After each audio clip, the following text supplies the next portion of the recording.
This is Democracy Now!, democracynow.org, the War and Peace Report. I'm Amy Goodman as we continue our coverage of Ukraine by looking at the humanitarian crisis on the ground. According to the United Nations, more than 1 million people have been displaced by the fighting. Over 800,000 Ukrainians have fled to Russia. Another 260,000 are displaced inside Ukraine.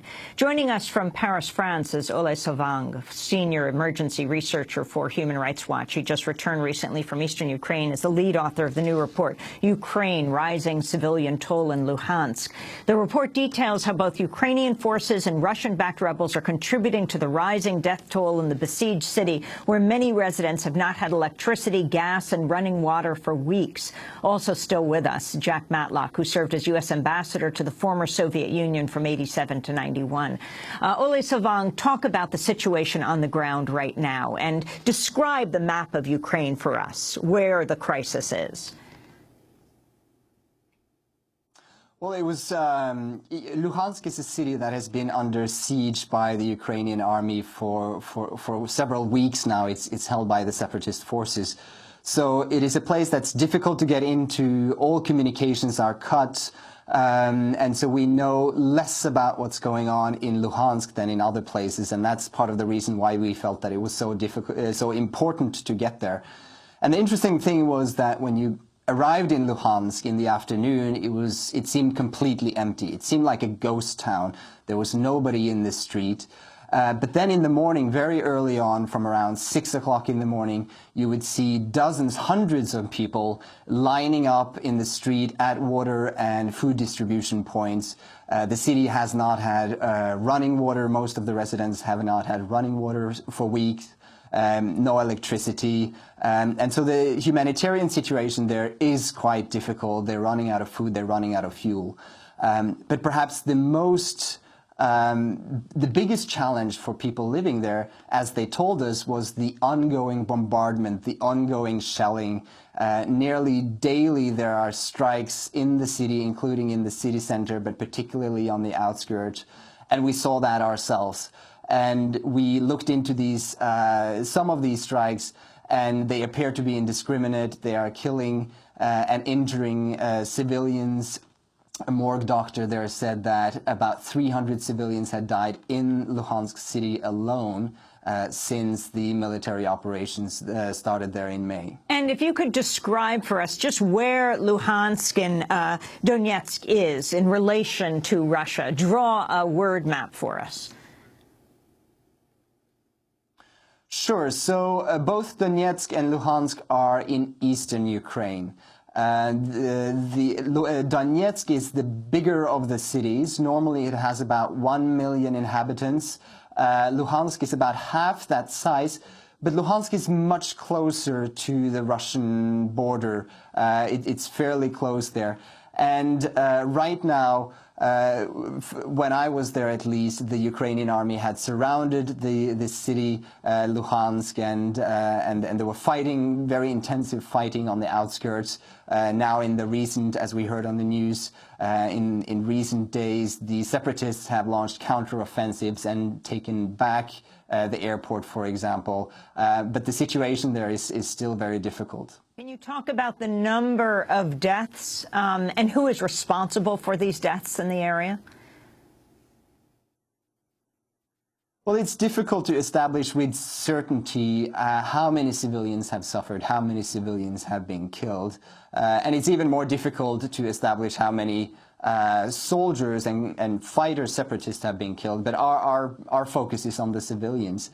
So in Luhansk, the first thing we did was to go to the morgue in Luhansk city, and the head of the morgue told us that they had registered more than 300 civilians who had been killed, and he said that all of them had been killed, almost all of them, there were a few exceptions, had been killed by shrapnel injuries from artillery and rocket shelling.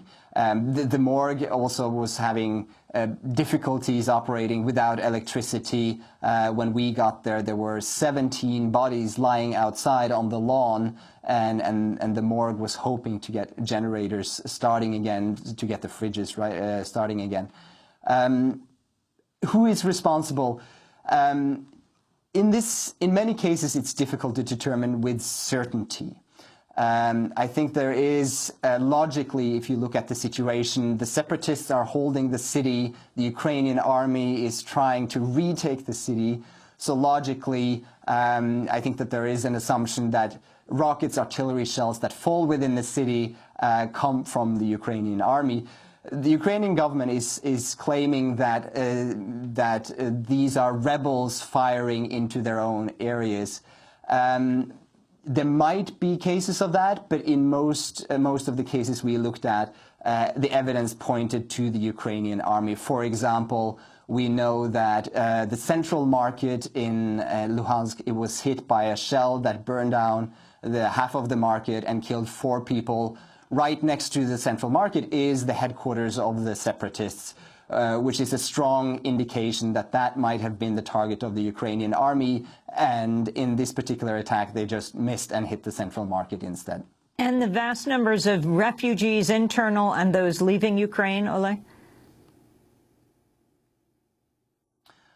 Well, there are vast numbers, and what we're seeing more and more are coming out. And, you know, we've spoken to many of them. They do cite the difficult humanitarian situation in Luhansk in particular. But most of them said that the determining factor for them, the trigger point, if you will, was the increased shelling in their neighborhoods. Many of the people we spoke to could cite several examples in their neighborhoods or in their streets where shells had fallen, hit houses, burned down houses, or killed civilians. So this is really, you know, one of the main driving factors that are driving people out of these cities and into Ukraine or into Russia. Ambassador Matlock, what do you think should be the approach? President Obama will be giving a major speech today where he is in Estonia. The NATO summit is taking place in Wales. What do you think should happen? What do you think would solve this crisis in Ukraine?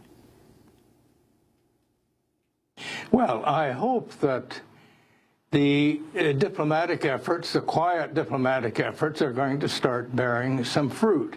It does seem to me that a lot of the public rhetoric doesn't help, and the accusations back and forth, no matter how accurate. I think President Obama recently has been much more restrained than some of the other spokespersons, so I don't want to be focusing entirely on that, except that we have to understand the Russian attitude, which is that what they're doing is defending from Western interference. Therefore, anything that seems to challenge that simply stimulates, you might say, the opposite reaction from Russia. It is a tragic situation, particularly for the people directly involved. No question about that.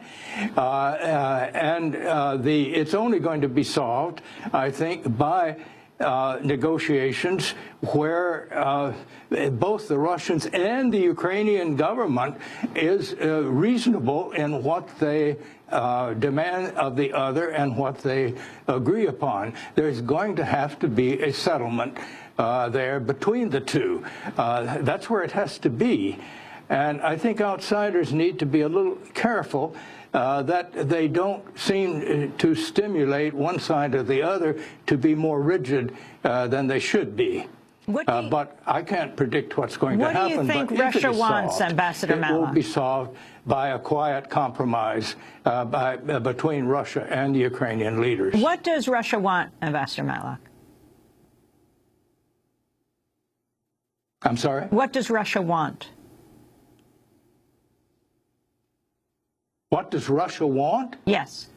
They want a Ukraine that is not a threat to them, a friendly Ukraine. That's what they want. And the people who seized power in Kiev in February are openly and vehemently anti-Russian. Now, they may have a good reason for that, but that view is not shared by the people in the East, who don't necessarily want to be part of Russia. But they also don't want a country which deprives them of free contact with Russia. And this is, in essence, a family fight. That's something we have to understand, we outsiders. Ukraine is a very complex country which has been put together rather artificially, to be frank, and without any real consultation of the Ukrainians as to where the borders were and so on. And to treat it as if it's some primordial unified state is simply incorrect. Ukraine is basically a house which, since independence, has been divided against itself. That is the basic problem. And outsiders taking one side or the other, it doesn't help. It is inevitable that Russia is going to take a side because it is part of their backyard. Many Russians would say part of their own heritage. So we're dealing with highly emotional issues when we outsiders get involved. And when we start talking about military action and military alliances, we cause very irrational and very damaging reactions. Ambassador Jack Matlock, I want to thank you for being with us, a former ambassador to the former Soviet Union from '87 to '91. Glad to be with you. Great to have you with us. Among the books that he has written, Autopsy of an Empire, the American ambassador's account of the collapse of the Soviet Union. Ole Savange, while we still have you on satellite in Paris, France, I wanted to quickly switch gears to talk about what you have been working on for the past 3 to 4 years. Though you haven't been back recently because of the danger, and that's Syria. If you could summarize for us what you understand is happening on the ground in Syria, what Human Rights Watch has found. Well, what we're finding, unfortunately, is that violations by the Syrian government continues, that indiscriminate shelling continues. We have received a lot of information about continued torture and deaths in custody. And of course, recently, we have been focused very much on the threat that the Islamic State is posing and the violations that they're committing. Just today, we released new findings about mass executions. We have now documented 5 sites in Tikrit, with an estimated number of bodies from anywhere from 500 to up to almost 800 bodies in these mass graves who have been executed by, apparently executed by the Islamic State. So these are very, very serious violations. I think what is also important to keep in mind, though, as the world is very much focused on these violations, is that we should not allow these